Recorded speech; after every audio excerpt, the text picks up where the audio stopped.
Okay, hi everybody, it's me. Bob kind of turned to trying to get over a cough anyway. Anyway, moving on. We're at it, people.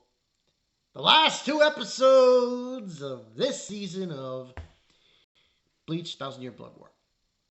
This is episode 25, The Master. Now, I'm gonna make this comment right now. I prefer working under Aizen than Yuha. For reasons that will be explained in this episode. Now, overall, this episode is basically the fight between Yuha and Ichibei and the other Royal Guard members, Royal Guard, and Zero Squad. Kind of an interesting fights that are happening. You know, you got Karenji against Toshwald. What's her face? Whose name I do not remember. You know, the female Mayuri going up against Ulyu. Um, Joe, this Askin guy, looking like a freaking JoJo character, going up against what's his name? Face Uso now. Fights were serviceable. I really enjoyed how they animated the fight between Ichibei and Yuha. I thought that was done very crazy looking, very impactful. We only get a few scenes. Some anime only watchers are probably going to be confused because there is a scene in the episode where Kisuke is drawing a line around the rocket that he sent Ichigo and Yoriichi and everybody else up into the where the Royal Guard is, where the Royal Palace, and we see the visor show up. Now, what's her face is berating Kisuke about sending them up without them, and Ichigo gonna die, blah blah blah. We get an introduction of a character that I know people are gonna be like, who? Okay, which is kind of weird because he was never mentioned in the series at all. At least my observations. Yoriichi's younger brother. Go figure that shit out. But yeah, he shows up and he says, I missed my Onesan. And he's got this thing on his back. And it's like raining and everything. So we get that scene. Now, obviously, Kisuke, his mentality, in a way, when you think about it, the way Kisuke is thinking is the same way Mayuri is thinking.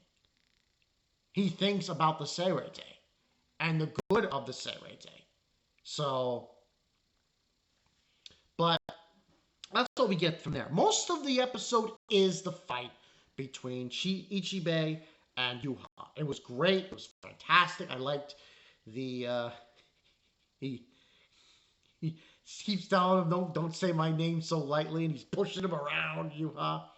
Eventually, we get to a part where we gotta just stop and say to Yuha, "Okay, you're fucking fucked up. You're like really fucked up, dude. You really are." And it goes to show the depravity of Yuhabak and how little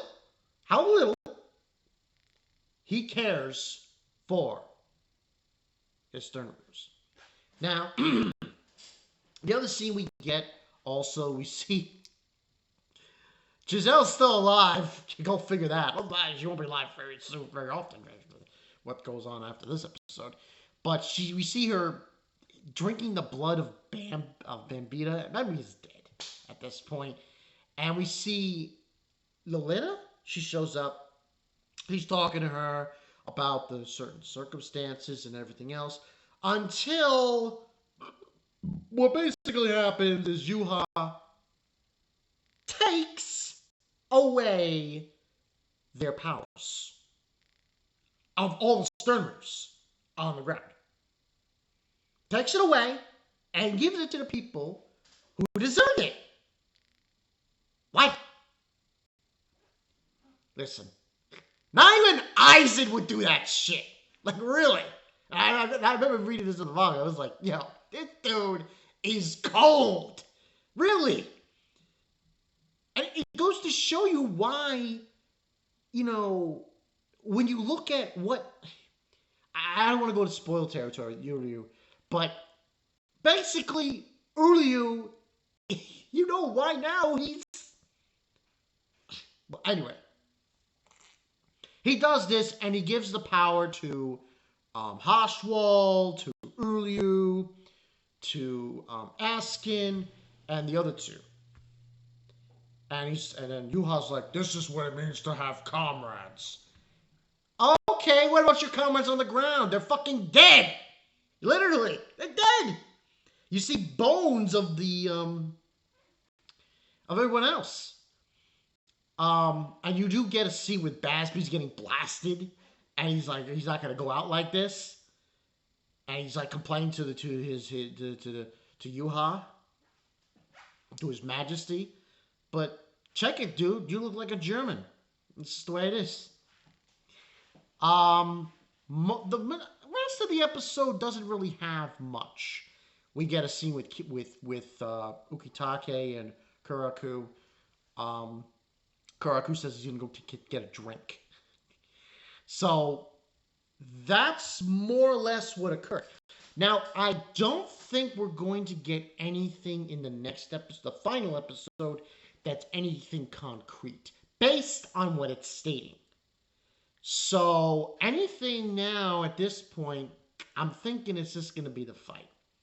It's basically going to be the fight now with Zero Squad and the rehabilitated Royal Guard of Yuha Bak, and Yuha Bak against Ichibei. That's all I think we're going to get. I don't think we're going to get any substantial more than that. And that's going to be the end of part 2 of season 2 of this, of the 1,000-Year Blood War. So, by my calculations, if I'm understanding this correctly, with my math skills, we're going to get 2 more seasons. So, this will probably pick up. I'm going to take a guess and say the spring. It's a vague guess, but I think that's when we're going to get part 3 of this. And then after that, we'll probably get another part in winter? But that's basically it. So, yeah, you know, I read what I said because, listen, yeah, Isaac did some fucked up shit, but I only count for like maybe one person that he actually took out that was one of his subordinates in the Espada. He didn't take their powers away and just leave them to die. I go that for sure. You know how fucked up that would have been? Oh, here's Ukiura fighting Ichigo. And I was like, oh! What? Basby was... I know I already see this show in the manga, but just to see it animated and see what he did, it's even more fucked up. But rating-wise, I like what I saw. Not that crazy perfect. I would say 9 out of 10. Because we only really we saw the fight, but we were going back and forth and everything. But overall, solid. 9 out of 10. I got one more episode to go, people, and then that's it. That's it for Bleach. Now, the fall's coming. Don't expect a lot from me. I am going to just say that it's going to be Kaizen, Jujutsu Kaisen on Thursdays. It's going to be a double deuce. So I'm going to have Kaizen on Thursdays, and I'm going to have Magus Bride on Thursdays. Should be very interesting. But, yeah, that's pretty much it. This is Vodka 922. One more to go, and then we wait for part 3. It's going to be crazy. I'll see you guys later.